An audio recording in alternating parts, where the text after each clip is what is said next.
It's time for an early Friday edition of Inside the Numbers and have Mike Bernard joining us from OTM Sports from Las Vegas, as always, every week and then several times throughout the week with different shows. Mike, how are you doing this morning? I'm doing great, Coach. How are you?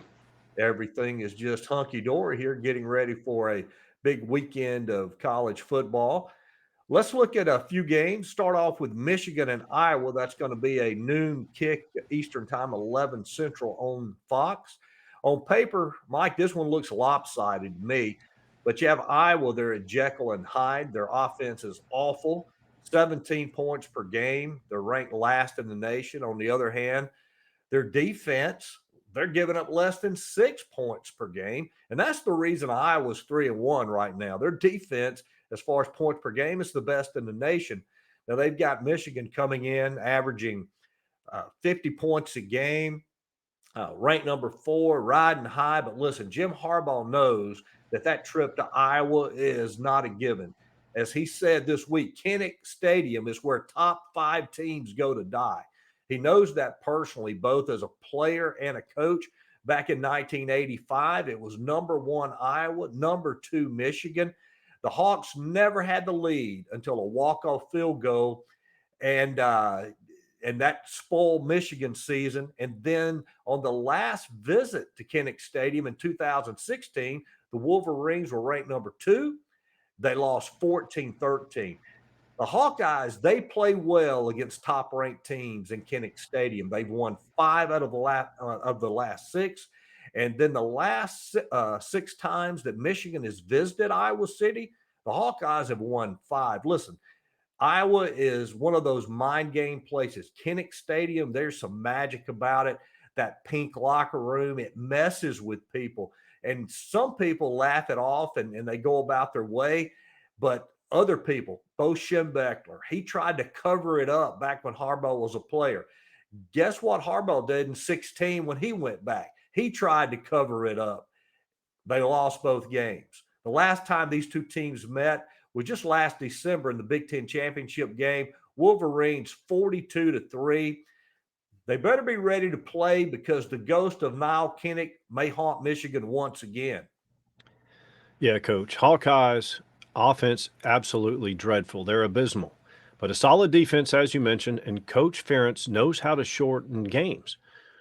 Michigan's favored by 10.5, 11 points in this game. It's hard to get excited about taking an underdog that scored 7 points in week 1. They scored 7 points in week 2. Now, with that said, you talked about the history there. Kinnick Stadium is a graveyard for top 5 teams. In 21, they beat number 4 Penn State. 17, they beat Ohio State and Penn State again. And you mentioned the 2016 where they beat the Michigan Wolverines. And, I'm just going to hold my nose and take the points here. And I'll probably keep this game off the TVs in our office. Well, that 2017 game against Ohio State, that actually kept the Buckeyes out of the college football playoffs that year. Yep, that was the first time a conference the SEC got 2 teams in the playoff due to that Iowa blowout. Let's move on to Alabama-Arkansas. This is the afternoon spotlighted CBS game for the SEC, the 3:30 Eastern kick, 2:30 Central. Before Arkansas joined the SEC, Mike, the only 2 times that Arkansas and Alabama met were in the Sugar Bowl back in 1962 and 1980. Don't remember 62 because I was only 2, but I do remember 80. The last Razorback win in this series was in 2006. Like Michigan, Bama's averaging 50 points per game, but let's do point out they've played Utah State, La Monroe, and Vandy in 3 of their 4 games. Listen, Arkansas struggled for a lot of years, but Sam Pittman, he is the perfect fit for Arkansas. He's building a great culture there, and they had a heartbreaking loss last week to Arkansas. And usually when teams lose a heartbreaker like that, they're going to respond in one of 2 ways. There's nothing left in the tank, and they are just flat as they can be, or they're going to be super motivated. Well, if there's nothing left in the tank, Alabama will win by 50. But for Arkansas to pull this upset, of course, they've got to be super motivated. The stadium's got to be rocking. Arkansas is going to have to play mistake-free. Unforced errors is what cost them the game last week in Arlington.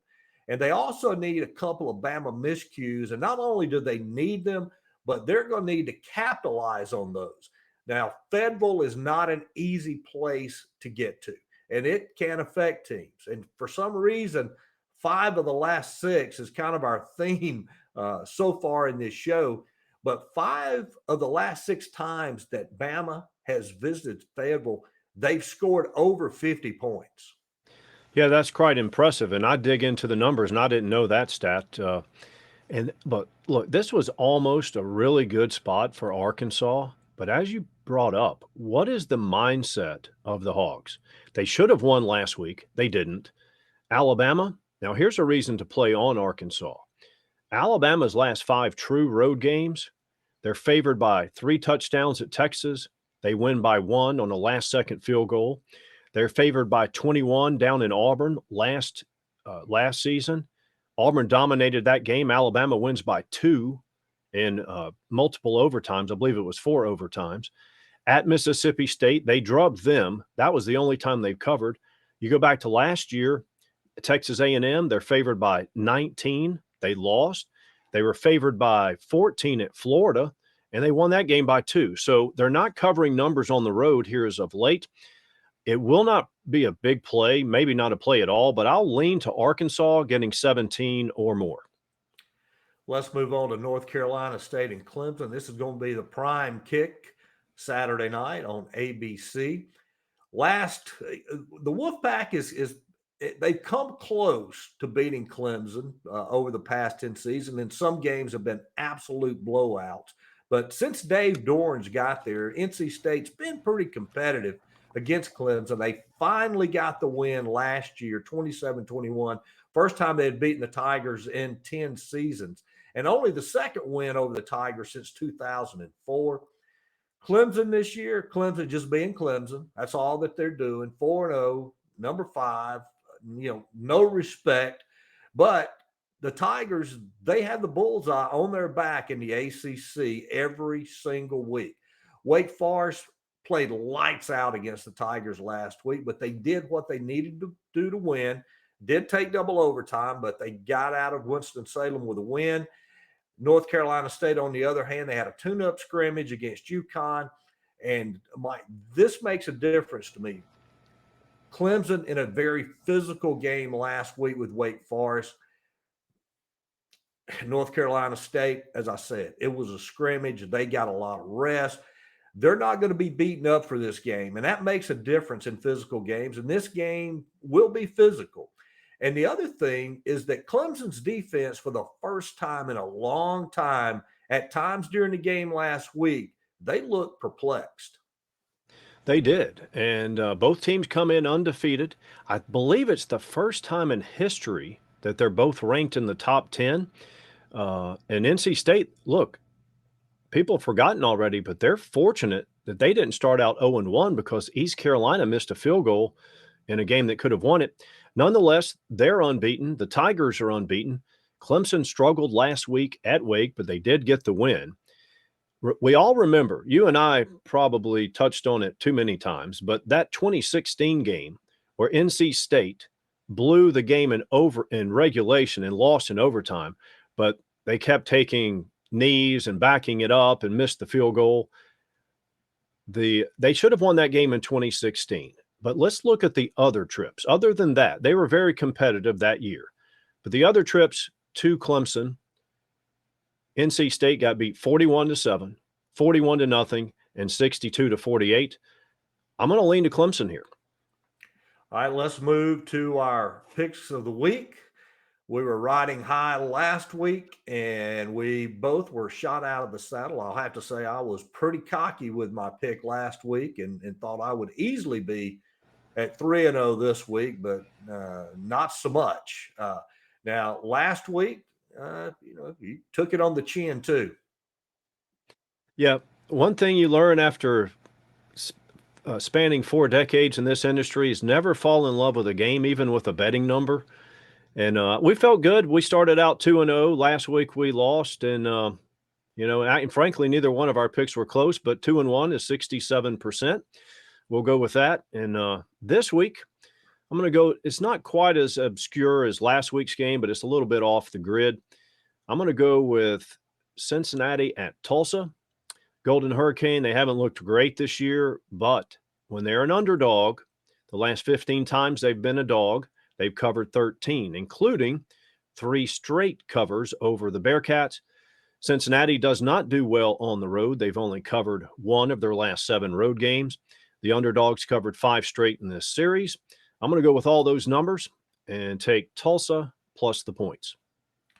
All right, my pick of the week is Kentucky over Ole Miss in Oxford. This is a game I looked at, and I know that Ole Miss, Kentucky's ranked in the top 10. Ole Miss right on the outside of the top 10. To me, this is going to be the biggest game played in Oxford that hadn't involved Alabama or Mississippi State in a long, long time. I like the Wildcats. I like the fact that they play good defense. They like to play ball control offense. They take their shots when they want to and when they need to. Listen, I know that Lane Kiffin can score a lot of points. They love the fast break offense. I'm thinking that Mark Stoops and the Wildcats, they're going to go in there and they're going to frustrate Jackson Dart. And Lane's not going to be able to run it up and down the field like he always does. And they'll score points, no doubt about it. But I think Kentucky, I think they win this game. Well, Coach, that pick kind of goes in line with the intra-conference matchup when the line sits at 6.5 or 7 all week. Historically, the underdog covers in that more often than not. I also like it from just a handicapping perspective, in that if Kentucky in the past, Kentucky had to shorten the game and they could beat you that way. But now with Will Levis, even if it turns into a shootout, they still have a chance. That's true. They do. This is probably the best offense that they've had, overall balanced offense they've had at Kentucky since Stoops has been there, and the most explosive power. Now, again, it's a different system, but all the way back since Hal Mumme was there. That's the Tim last Couch. Yeah, Tim Couch, and that's the last time that Kentucky really had the true deep threat. Yep.